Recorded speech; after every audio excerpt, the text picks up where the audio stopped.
Now that 9.2.5 has been out for a few days, I really wanted to make a video offering my thoughts so far on this patch. I also wanted to make this video to give you guys a place to discuss your thoughts on this patch, discussing things that I'm going to be talking about in this video, but maybe also stuff I haven't experienced yet. Because, you know, when they were making this patch, I had a feeling that like 90% of the focus was always going to be on the cross-faction stuff coming. And that's, you know, rightfully so, because it's really a marquee feature. It's probably the biggest change the game has ever had. Kind of just from like a philosophical standpoint, it's the biggest change the game has ever had. And I guess I kind of thought like, oh, well, the implementation of this feature is going to match the philosophical greatness of it. And unfortunately, I do not find that to be the case. But I do want to say, like, if you watched the stream yesterday, you'll see that it is working beautifully for Mythic Plus pugging as Alliance. It's a resounding success, I'll tell you what. We actually did our first 25, and honestly, I was like ready to quit. Like, not the game, but like I was ready to be done playing my Death Knight because there was just no way I could make progress in a pugging atmosphere. There was just no keys. The groups were filled with people who just really did not belong there. It was gotten to be where it was just like,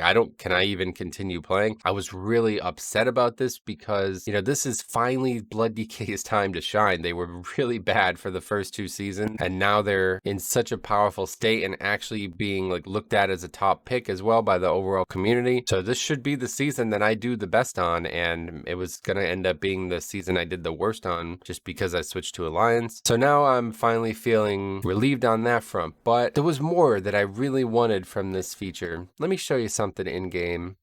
What you're about to see here summarizes pretty much all my issues with this feature. Now, this is the character I used to tag alongside my old main Death Knight for soloing, and I really wanted to do that again. It's a no-spec character, and I always thought it'd be cool to have, you know, a bunch of top-level gear on one of these characters, so I've just been dragging it along and soloing, so I figured, hey, here's the opportunity to do it. I really didn't want to have to pay for a transfer. So these two characters are in a community I made together, and when I try to invite them, as you see, it says target is unfriendly and does not work.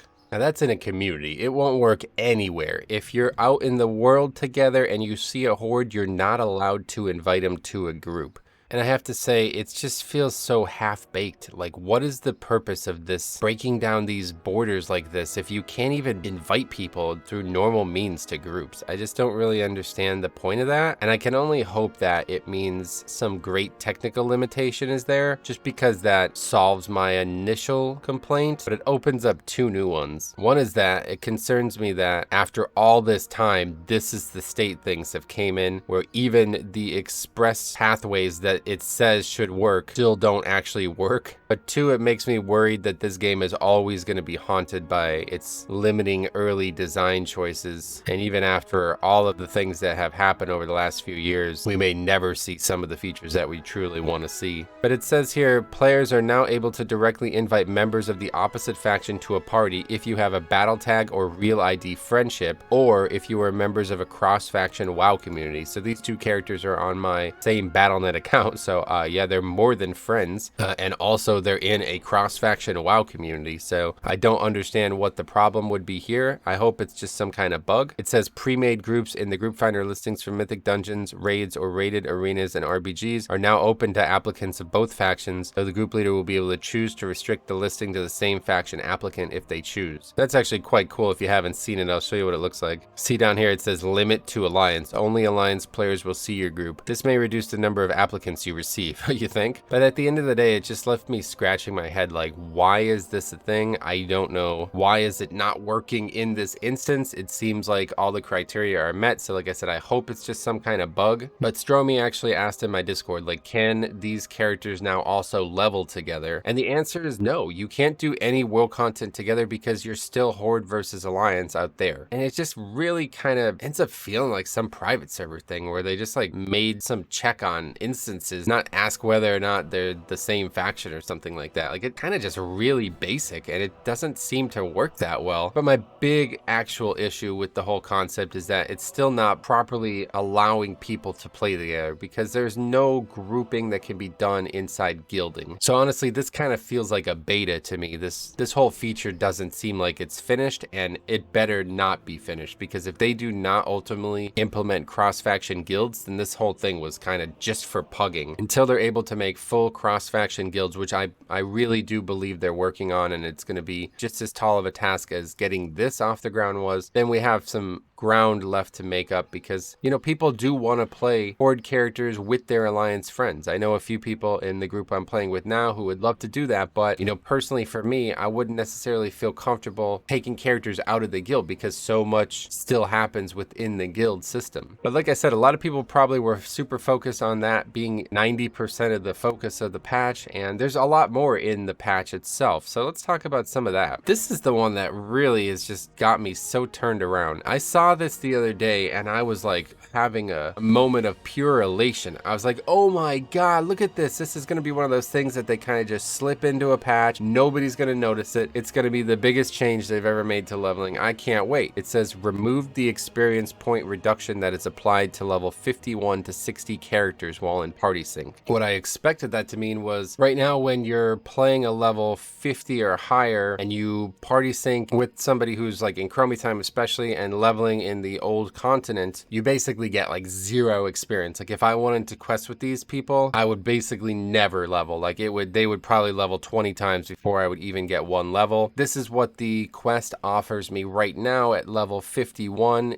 before we're in party sync together. And now we'll do that here and you will see that it has changed to 875. That's the exact number it was before the patch as well. It came out here meticulously to test this and I am disappointed. Let's put it that way. So what does this actually mean? Honestly, I have no idea. So if anybody can tell me what this means or where this is applied, I would love to learn more about it and what the point of adding this into the patch was, let alone into the patch notes. I mean, there's always things that don't get into the patch notes, right? So why is this one in the patch notes? The only thing I can think of is it means both characters have to be 51 to 60. And I guess that probably just means it was like a bug or something like that. Like if 2 level 51s were party syncing together to do Shadowlands content, I guess it was making neither of them gain experience. I mean, that sounds like just like a patch hotfix type thing. It doesn't really sound like something that would be a feature. And I hope that's not the case, but I was really hoping that that was going to open up the doors to leveling 1 to 60 anywhere you want, which, you know, eventually will be a thing when the pre-patch comes out and they redefine the level brackets. But as of right now, I'm also disappointed with that. And in fact, honestly, I'm quite disappointed with that because that was something I was extremely excited to do. I even made up a transmog for this character and set up its action bars because I was like, oh, I could finally level this character. I really don't want to do archaeology a 10th time and kind of over Shadowlands leveling. So that's going to be it for this one. But another big talking point about this patch was what was not on the PTR, and that was some hidden content, some things people were kind of letting get them a little bit too excited, became a little unrealistic, but we did get something quite cool. Kalia Menenthil, big storyline for the undead there, also heavily related to the Alliance because of the Worgen's connection with Kalia and the undead in general, and I'm really glad they made that a bi-faction quest because I did it as Alliance. It's really cool. I'm definitely going to make a video on that just to have that on the channel as well, and I have to say it was worth the wait. I'm really glad that they can hide stuff like that from the PTR. I did the Blood Elf stuff on the PTR as well, so that video has been on the channel for like a month now, and that was a really good storyline too, but honestly, it would have just been so much better to see it in its final state. Like, it didn't really need to be on the PTR to be tested, and that's kind of exactly how I feel about the Kalia Menenthil situation. The thing is, why did they actually hide it? I just can't really understand the point of hiding that only. It does feel like a major story point, so maybe they didn't want to spoil something. There's also these like cutscenes as well, which honestly are really good. You should definitely check those out too. Some big stuff for Anduin. I'm actually quite excited about that. But is that setting a precedent that they're going to just try to keep hiding this type of story stuff? I just don't see what's special about that compared to even 9.2 story stuff. But I'm very optimistic because they put an entire quest line in that takes place on multiple continents and they didn't need it tested whatsoever. So that's a really good thing. I hope that that could signify the future of what WoW testing is going to look like, because I honestly feel like between the betas and the PTRs, they're actually harming the overall product because so much people spend time on there and kind of not only spoil it for themselves and others, but then you kind of do it once on the PTR and you just never do it again. Like the Blood Elf thing, I'm